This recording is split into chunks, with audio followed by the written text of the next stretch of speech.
Odemokabolo masozi Anambra Broadcasting Service ka na efia nwa nwanne ọkwa network asị na napụta gị na mmemme ọzọ bụ nke na-eso ya nke akpọrọ Ask the Commissioner na nke tata ị ga-esonyere n'ụzọ pụrụ iche maka na nwere ọkpụrụkpụ okwu bụ nke anyị ji wee bịa ma dịka anyị na-akwadobe nyabọlụ nkọpụta gọvanọ Anambra steeti ị ga-esonyekwala anyị maka na ọ dị mkpa bụrụ ife ziri ezi na ị ga-anụrụ ife anyị ji wee bịa na ihe mmemme a o nwere oge ọ ga-elu anyị nye gị nya bụ ohere iji wee kwuo okwu maọbụ nye ntụnye nke gị n'ụzọ pụrụ iche abụ m onye kachukwu Ogochukwu apụnakwa maka na anyị na-abịa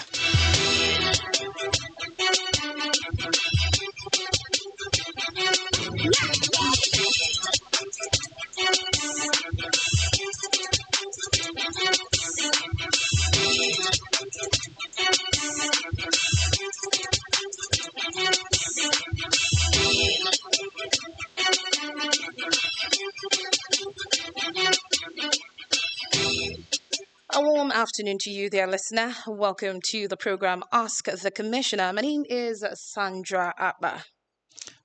All right, so today we shall be focusing on the closing remark of the 5 pillars of Mr. Governor, talking about Governor Chukwuma Charles Soludo. You know, from day one, Professor Chukwuma Charles Soludo made it clear that his mission was to build a livable and prosperous homeland for Anambra, not through random promises, but through 5 strong pillars of development. Now, these pillars are security, law and order, infrastructure and economic transformation. We have human capital development and social agenda.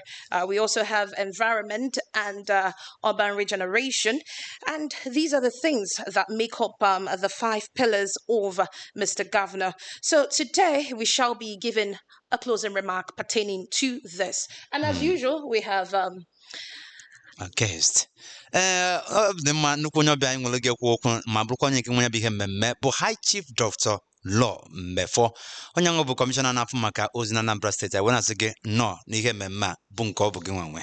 Yeah, now Dalo one okay. The buy can emono.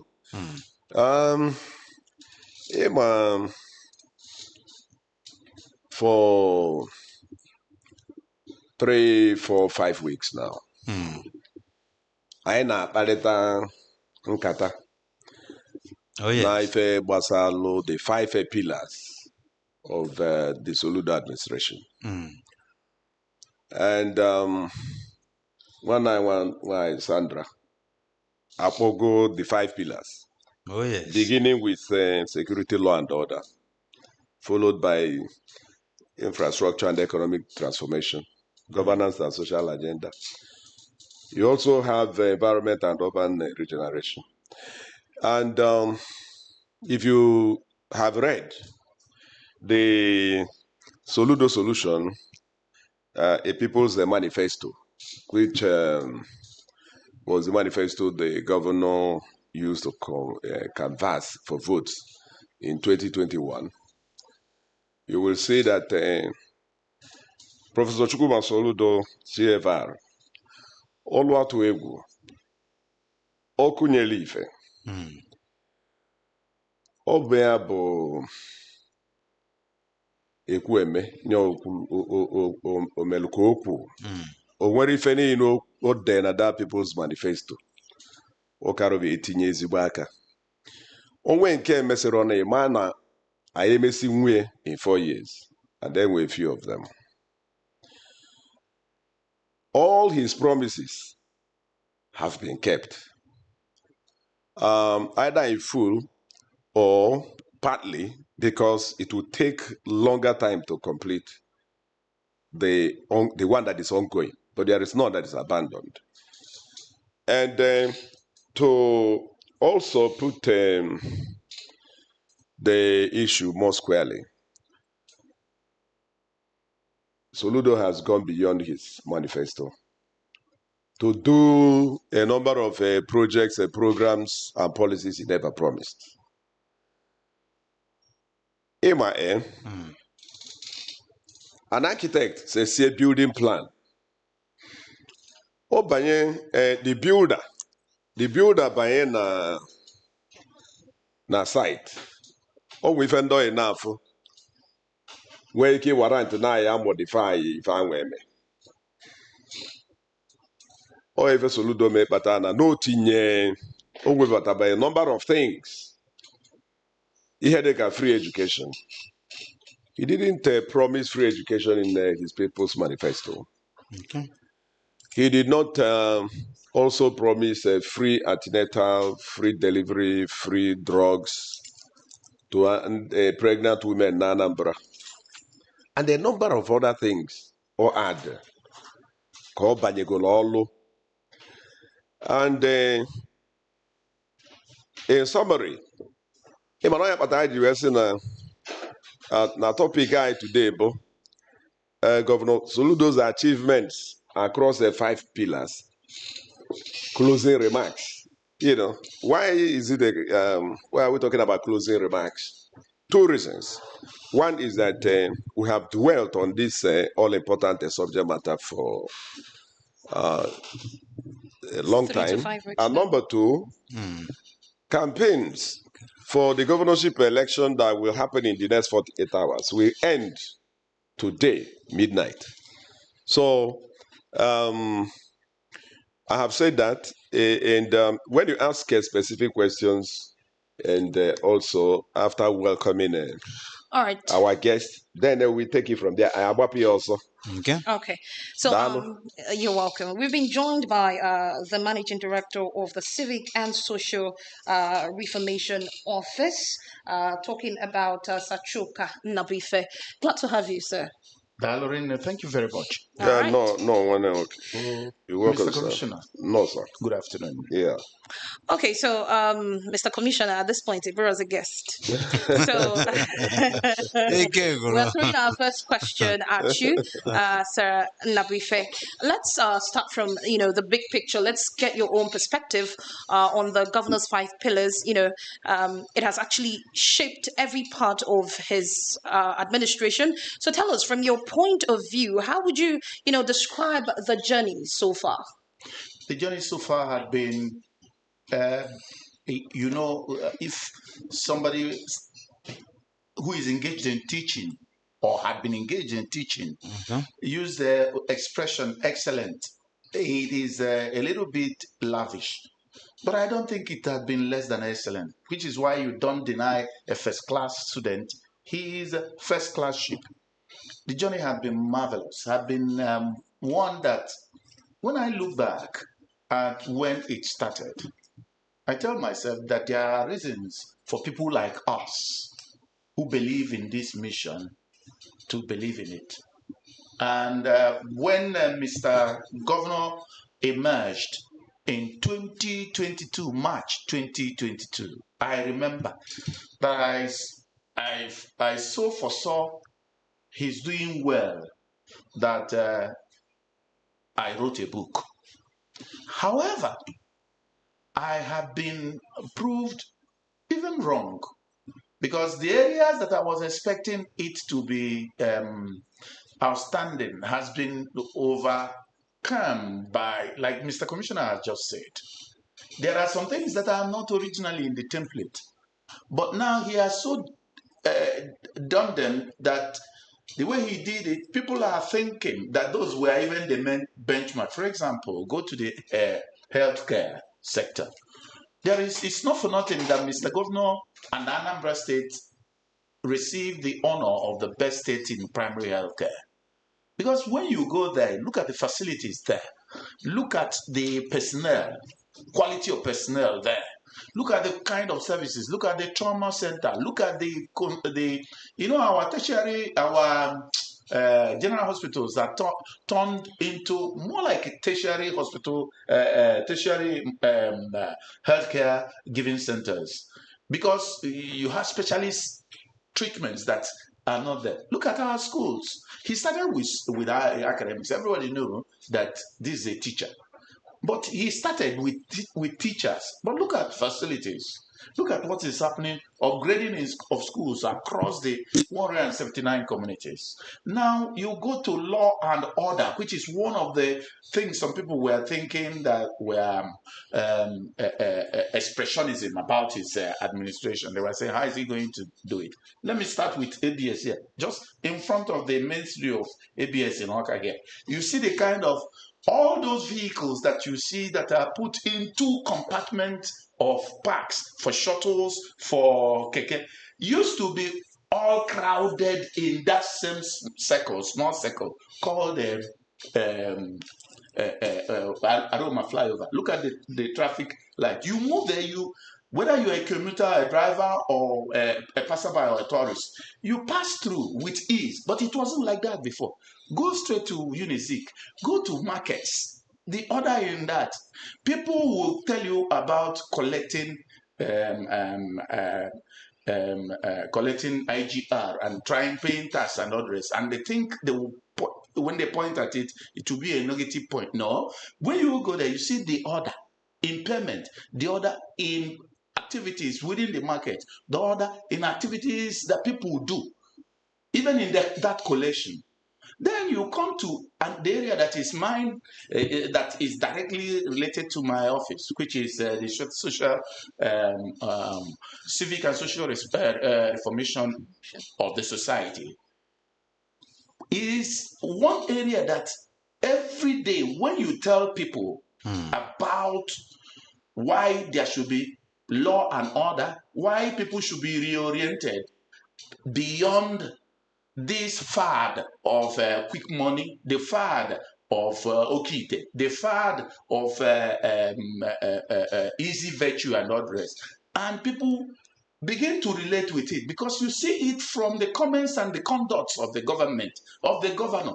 The principal character is the showpiece of that.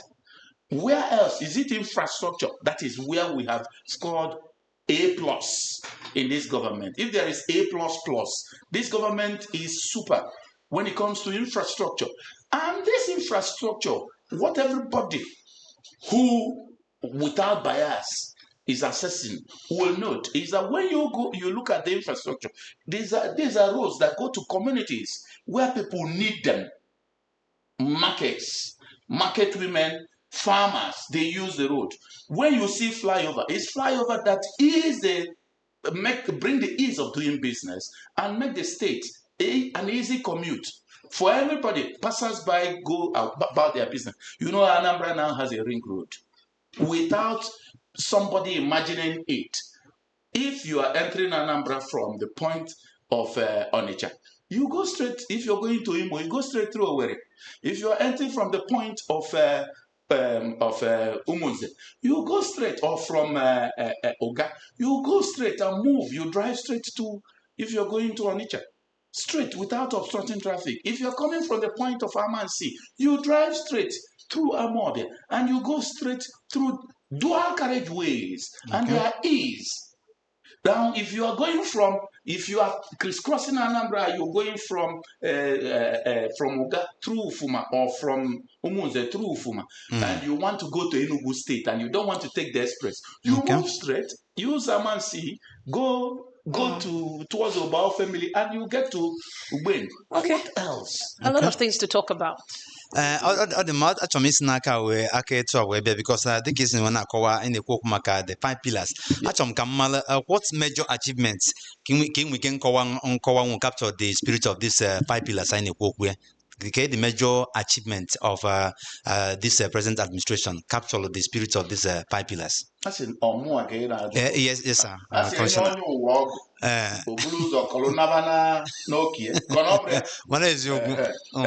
Emebido na dịka onye isi ansisuru, emebido na civic reformation, emebido na social reformation, emebido na law and order. That is the biggest achievement. It's an intrinsic one. Ọ bụ ife ị na-eme ya mana ị na-enye fụ na ndị mmadụ ọ bụgodi sọsọ nke a na-akpọ ọsọ Soludo nke ndị dibịa na-agba, onye ọbụla nọdụzie ojide onwe aka makwana ị na-aga kịta ịnọdụ n'ime obodo. Abụ m esi m Obula isi ụzọ n'ihi ala local gọọmenti. Ọ bụ na onye si Obula isi ụzọ dị n'ebe na-esi n'ihi ala local gọọmenti emere appreciate security, law and order, amarozi m onye ọzọ ga-eme appreciate because Okweme Africa ya gbadaje 12 vote je tụgbunyeli ya Soludo 100%. Mana anyị emenwuru ọnụ ndị be anyị emenwuru ya 4 years ago. Ọkwa ofu Soludo a na-abịa campaign mgbanwa. Anyị so na ndị Oh God saved us from the bullet more personally. You understand? Then I was going with a former managing director of this organization. We were in the same entourage. As we are approaching, the bullets were ready and we docked. So when you're not here, I need also from Bani, I need also from our homes for years. Kita ndị here na ndị here na-agafe, ndị here na-akpụ ozu, ndị here na-agba akwụkwọ. Mụnwa ekele nwa m nwaanyị, ekele nwaanyị nwaanyị n'Ọka. O nwere onye ga-ekwute nwa okwu si na Chinyelugo ga-emenwe ụdị ya na ndụ ya, mana o meena. So ana m agwa gị eziokwu, law and order, security, curbing security is the biggest thing, but it may not be ihe a na-afụ ya na building. You understand? Ilu ebe a kita Anambra digo sane, because what made the societies I na civilized society that is of the Western world, be it in North America, be it in Europe, Guinea, and where Renaissance in Europe, and where the reforms, or makana agbanwe mmụọ ndị mmadụ ha aghọta na onwere ife mmadụ na-ekwesịrị ime. Enwere ihe dịka quick money, enwere ihe dịka easy money, onwere ihe dịka na ị na-alụrụ ọrụ ị na-eli aka aja aja na-ebute ọnụ mmanụ. Onwerekwana ihe dịka na na-emeghere ụka ka ị wee bụrụ biznes, imeghere ụka maka imechụta ịtọghata ndị mmadụ na okwukwe. Ụmụ ihe niile a bụ that is my own number one. Infrastructure so na ndị top ranking ma gwa gị na onwe A+ ime ihe bụ infrastructure na anyị na-ekwu. Infrastructure bụ akara ngwa eji arụ ọrụ, infrastructure bụ ụlọ na ụmụ ihe ndị a na-arụ, ma equipment ma ihe ndị ọzọ a na-eme. Nke ahụ bụ na top notch. Education, ịma onwe mgbe njele akwụkwọ agadi mgbe anyị na-eme Chukwueme ebe njele ya bụ na Lagos Business School mgbe njele ime masters. Anyị wee mebe nnọkọta ofe onye wee na-agụla anyị akwụkwọ. Onye a bụ is a professor onye Ebonyi. O wee na-asị ndị mmadụ ma ịma na Ọka bụ the most recognized place in the most small and medium scale startups in ICT. Mgbe ahụ anọ Lagos. Onwere mgbe ndị yibu uche ebe Anambra. You don't know that most of the businesses na-eweta ndị mmadụ na-esi n'Ọka ebe a mee business locate anya na UK or United States. Ọ bụla ebe that is the domicile there. Do you know why? Because na ndị mmadụ believe asị gị na Anambra asị na ndị ọcha achagbute achaghị achagbute. Ọ bụrụ na ihe a na ọchịchị Soludo dị oge anwa a na-agwa gị ihe a, ọ bụrụ na ọchịchị Soludo dị, if those companies, there was a company that was an ICT servicing company that was established by a former student of Nnamdi Azikiwe University.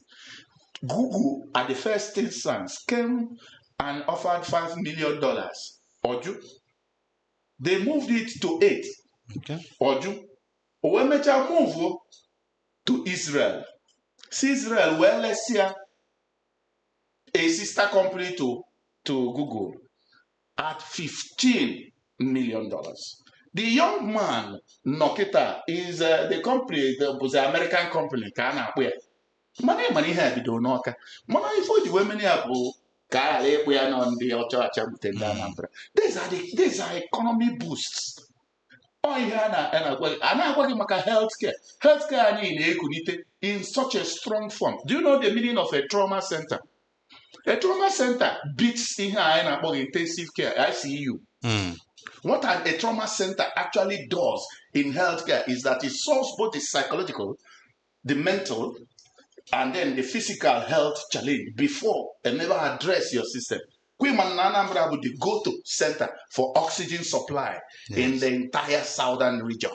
I say southern region of Nigeria, including Lagos. Oxygen plant in Anambra, which was just the deputy governor was formerly a head of that office. I mean, our supply here, even though get COVID, if we work Anambra's way, see a cope or she cope with COVID and other epidemics is because of these things. Onwere ihe dịka ịchọ isi na-achọla ime a town African Dubai, Taiwan, Silicon Valley. Enwe ife omenu ị ga-ebido n'izizi chenjie ndị mmadụ wee chenjie the facilities wee chenjie the society's mentality before elubazie skyscrapers, and that is what Soludo is doing bit by bit. Ndị maalụ n'ụma afụrụ m a revolutionary, afụrụ m a movement for radical change. Okay. Like I said, a lot of things to talk about. But then, one of the governor's key messages has always been, if Anambra works, it's because the people made it work. Now, the question is, how is your office helping citizens, see themselves as active partners in governance, not just, spectators? My office, right? Yes. Yeah, clearly. Our job, the ones that the society see, is the public campaigns, the conferences, stickers, and the visuals. Those ones, we are doing it. For example, this vote, campaign for voting, we are on the front row. Anyị ada-eche INEC, anyị ada-eche civil societies, anyị ada-eche and the political parties. You understand? We are on the front row, going on the street for physical campaigns and talking to and putting jingles and advertorials. Those are physically money-oriented things. So as far as your money can go, and we are doing our best in that. But actually, what we are doing is more intellectual. Talking to people, we move to town unions, we move to civics, society-based and faith communities, like faith-based communities. Sorry, like during this last August meeting, we were in 3 communities with Omwani. We selected the communities within the 3 zones. During the schools, we just ended before the election campaigns began. We were in schools in Anambra Central, Oka and Environ. We were in 14 secondary schools with our schools campaign on values. And we also go to, if we are invited to conferences, they've turned me to a major speaker. And I'm enjoying it because it's my job. We also do writings, interventions we do in the media.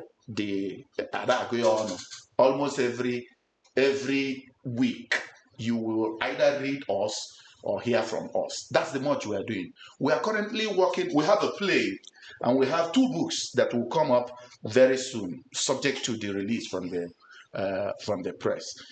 Very soon, we are going to do things. We are going to bring people like you in the media, because the media is key to Ifeanyi, and the writers and the artists. We are going to have a platform and interactive with them.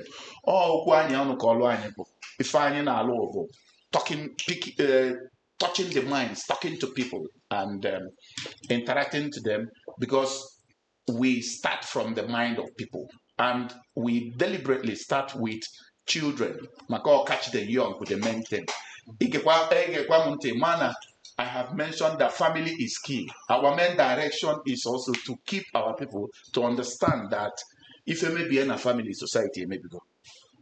Okay, thank you.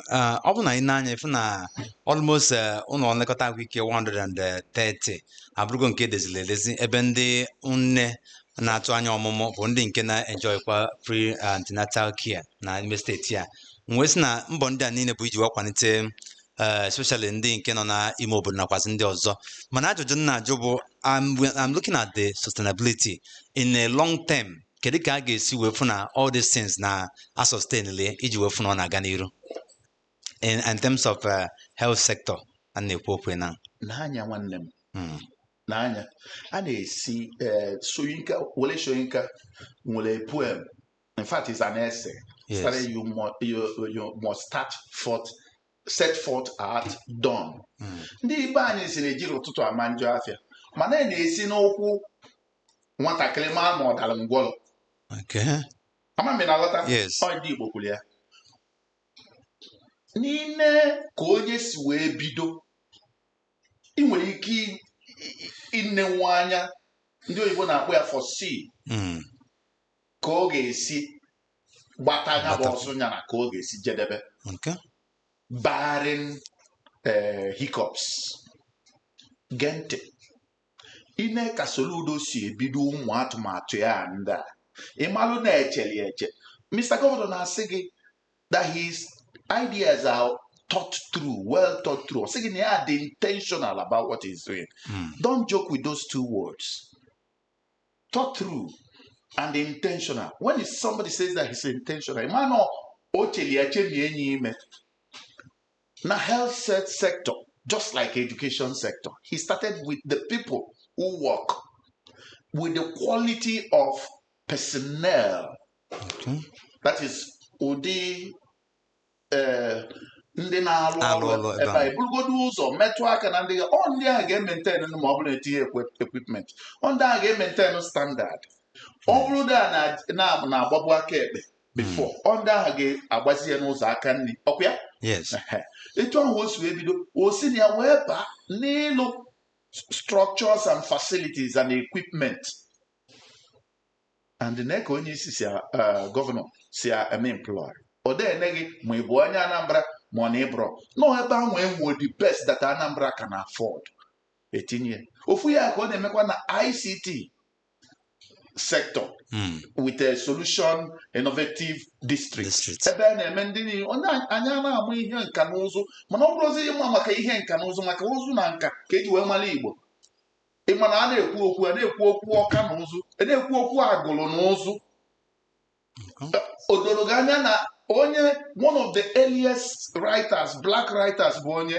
Ihiala Ọlade Ekwuano anyị nwere ya bụrụ na anyị ji etu ọnụ nọ na anyị mụ ya now ife ọ na-eme na this health sector specifically ebe i kwuru okwu bụ na o nwetago personnel ndị maara ebe ya na-eje and o meghị employ o nweghị ebe a na-eje he explains, he's a good teacher, he is an articulate speaker ọ gwaghị ebe a na-eje mara ebe a na-eje ibido from nke dịnụ because he doesn't throw money at problems, he throws ideas to problems.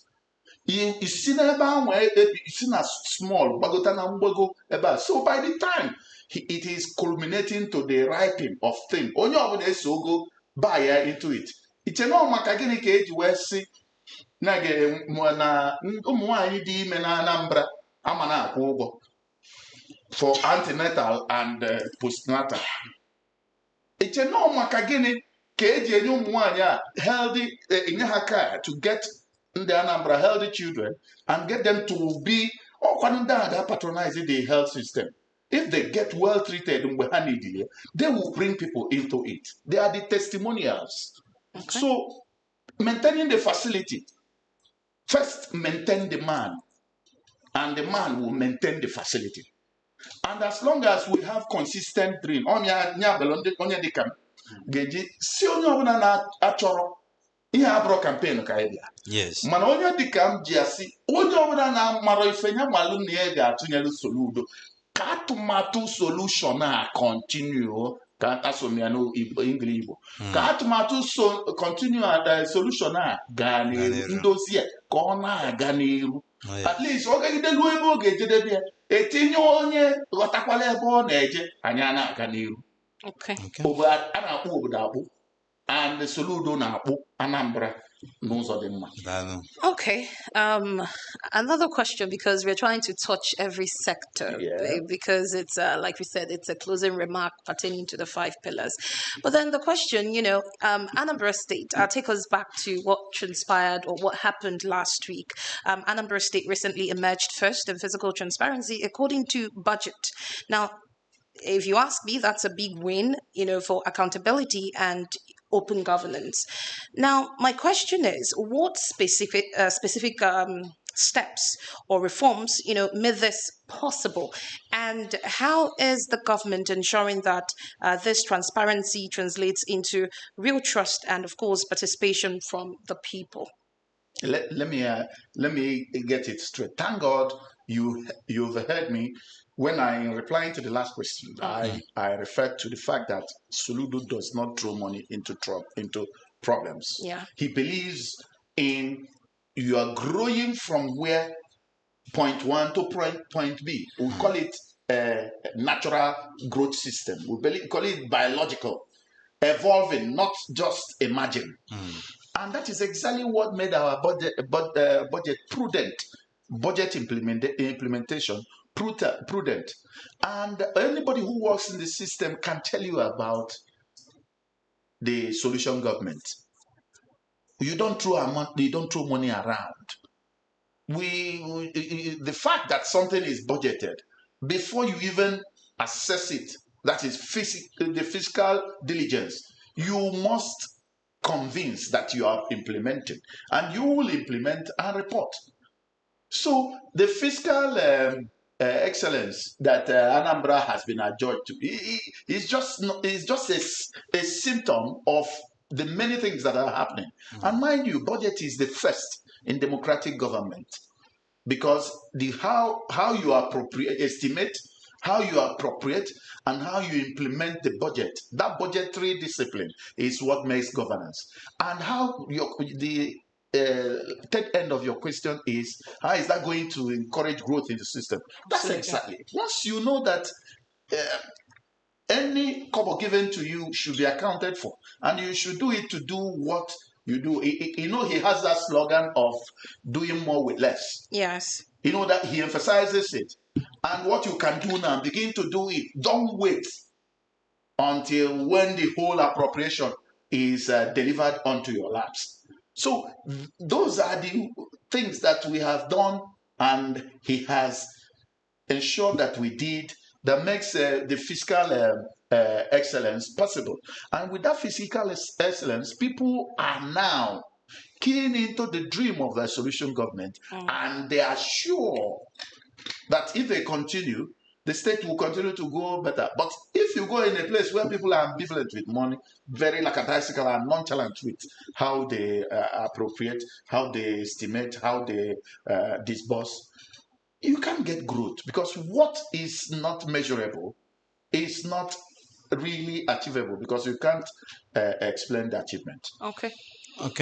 ka nduziga ajụjụ tupu anyị mepee ege okwu maka ndị ga na-esonyere anyị n'ihe mmemme a, achọrọ m ka nneba anya maka apịa dị iche iche bụ nke ọ na-edezi like etinyekwala bus terminals ndị nke ọ wụchala nakwazi urban spaces etu o si onye ga aka wee kwagote mmemme azụmahịa n'ime steeti ya nakwazi ime njem.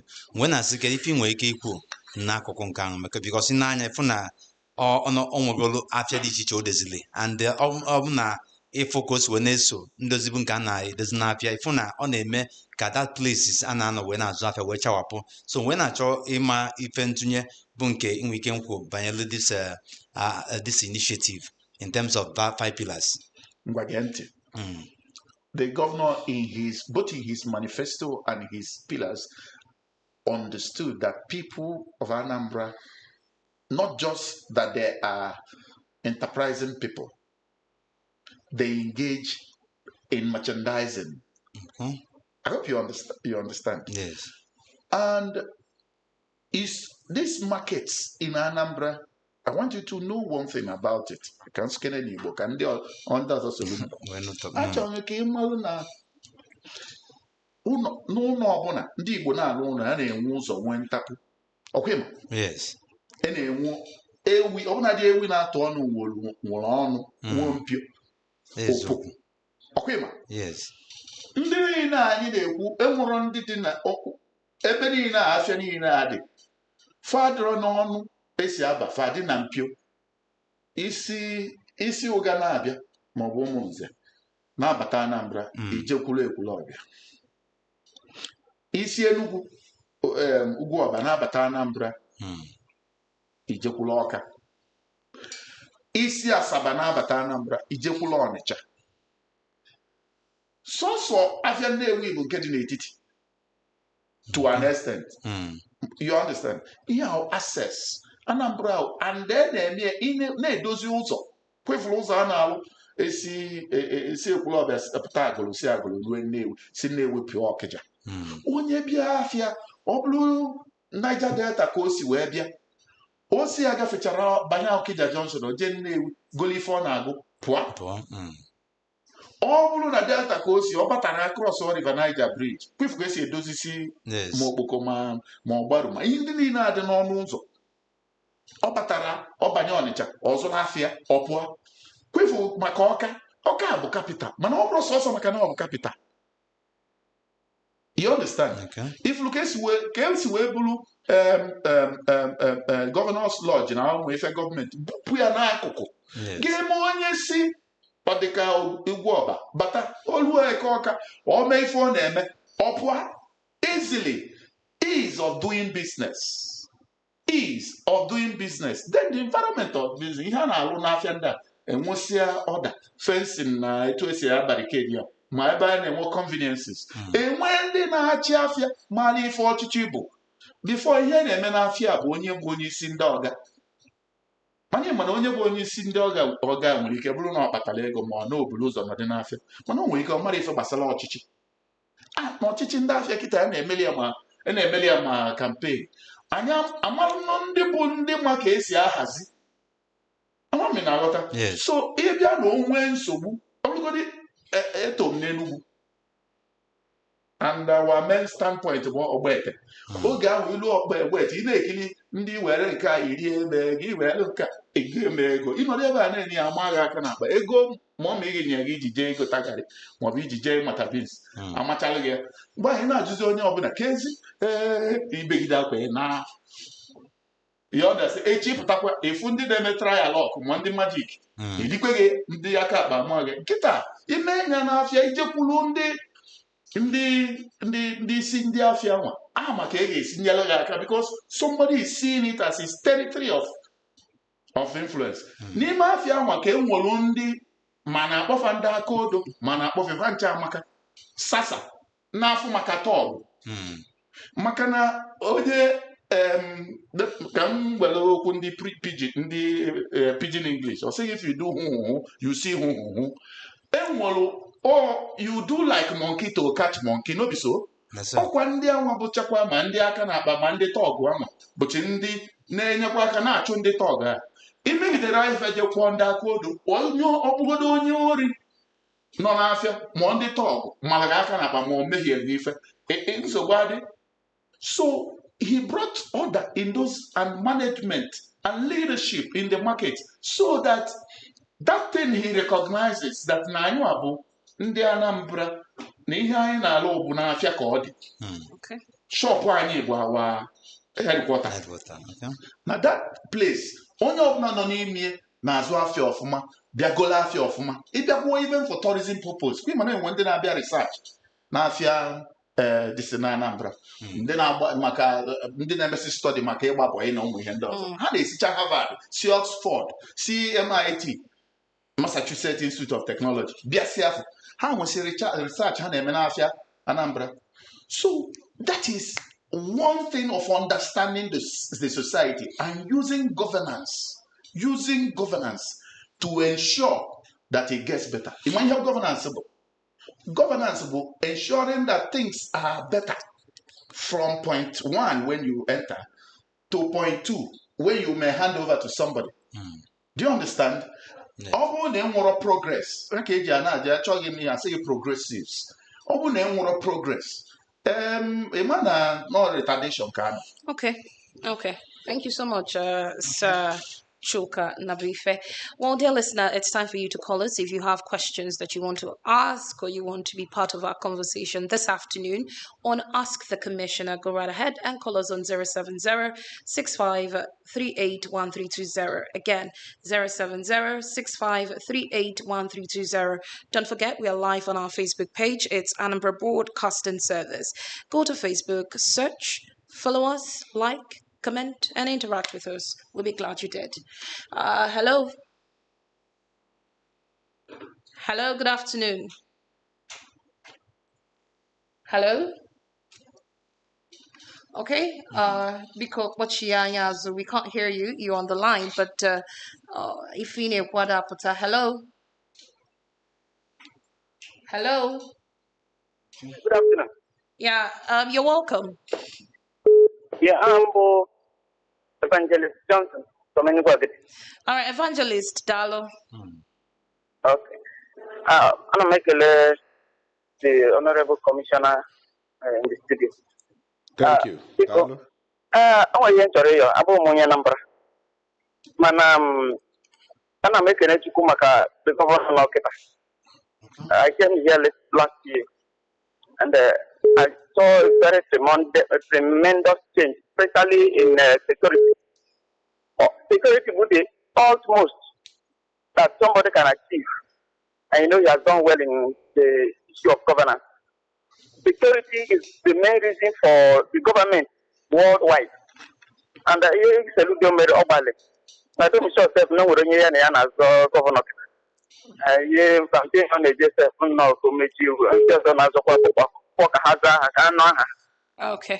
because Anna Mayokuka over na security and as well there was some maltreatment I with the non-indigenous.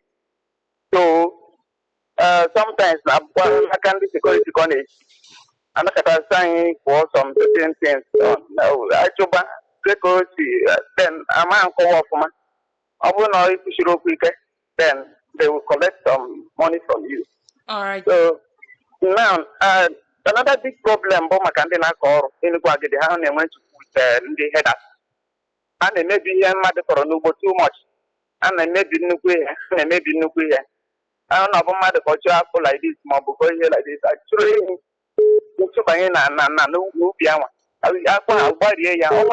but without that, I think there's going to be more serious stronger here. Before now, people are coming back, but the people are also coming back. Okay. Honorable commissioner, Dalu.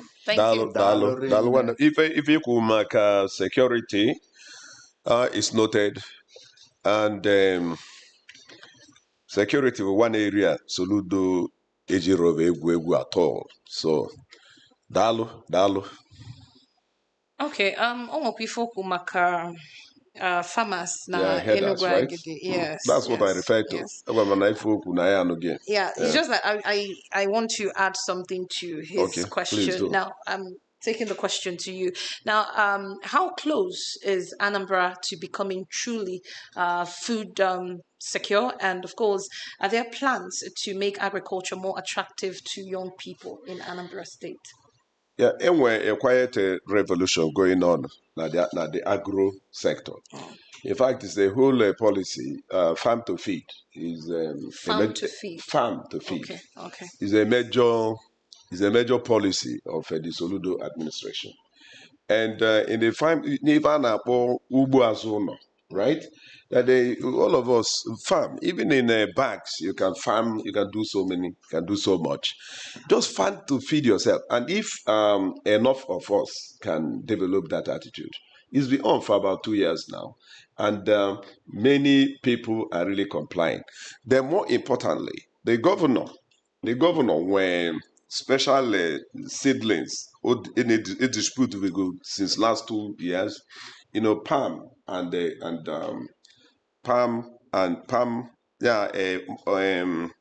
special. No, I'm talking about that. The main ones, Bokodo, Aku Ibo, and Nku, right? Yes, Special ones. Then up to 2.2 million of this have been distributed to about 140,000 Anambra families, right? In the last 2 years.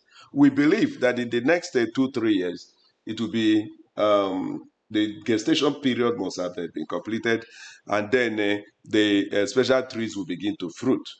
And from then, such a families will start exiting poverty. That is just one aspect. And then, of course, Sachuks was mentioned Ugili.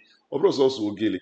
There are some Igbo species, that are going into extinction.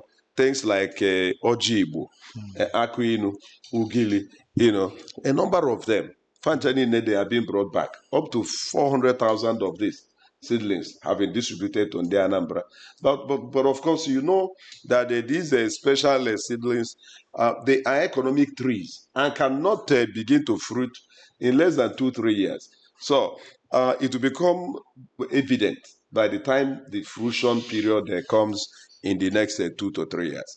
And this said, you can see that there is also an intentional effort on the side of the governor to revolutionize agriculture through the policy of a farm to feed, Ugbo Azono, the special seedlings distribution to encourage mass production of economic trees like Nkwu Okwa. And yes, I forgot to mention Okwa, breadfruit, Nkwu Okwa, Ako, all this. They are all in the mix. It's not a matter of plan. Maybe already. And it started there, like I said, in the last 2 years. And the time will come when our people will begin to see the fruits.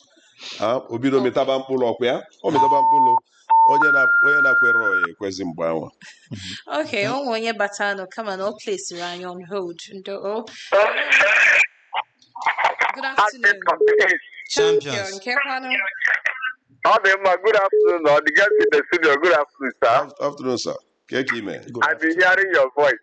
I like them too much. Even when we are not in here, I'm near Metabara Anambra. God bless you, sir. Well, I know Soludo for them, but I couldn't go Madaka Francis from Obunka. Okay. Yeah. About continuity. And also, this is the first time I had a return governor in Nigeria unopposed. Otuan with 202.8 something million voters here. Almost 2% something million man on what vote at all. But I am a quote in area of siblings and a quote. Because you want to Takuaka, Boka, Naya, who when you were eating with the very good cable. Before you measure go for Nakun and do it. Yes, and this year, the next year, we'll be more very happy. Thank you very much. What I mean. Yes. Thank you very much. God bless you. Soludo as a consensus candidate. Actually, it's the first time it's happening in Anambra. And you can notice the pattern of his campaign. What we have always known since the return of the country to democratic dispensation in 1999, it has been candidates going to communities in search of votes, giving them money to agree with them, to mobilize them. But in the case of Soludo's re-election campaign, is the communities in Anambra State raising money for him. In fact, they have taken over his campaign. And that is what the last caller meant by saying, no, a consensus candidate. And I believe Soludo appreciates. It's very humbling. What that means is that he has his work cut out for the second time. He cannot afford to fail in the Anambra if he returns. All what we go indeed. Okay, yeah, message. Just briefly. Yeah. If program about 1U2 skills. Yes.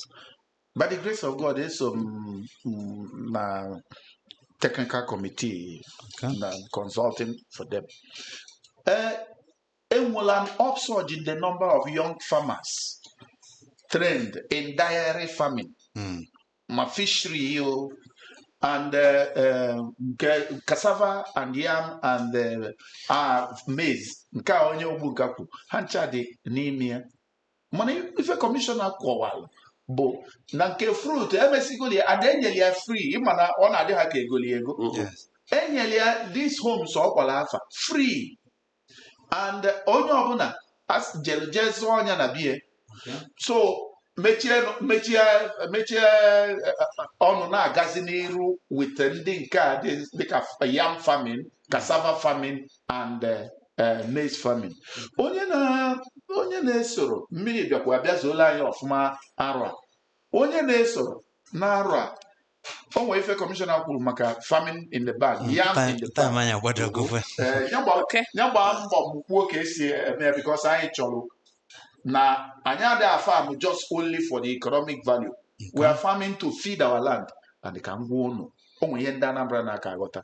Anambra bụ the only place na ka emere experience na Nigeria niile na ka emere experience the economic downturn na every part enwere ife Chukwu ji emela anya mana ọ ka anyị si eme government. I think this is the best place to, leave the conversation. Yeah, thank you very much. What a thoughtful conversation we just had this afternoon. A very big thank you to you, MD Sachoka Nabife, MD of the Civic and Social Reformation Office. Glad to have you. Ọ dị mmanya kenekwazi High Chief Dr. Olomefo, Commissioner na Afọ Ozi na Anambra State. Daalụ maka isonyere anyị.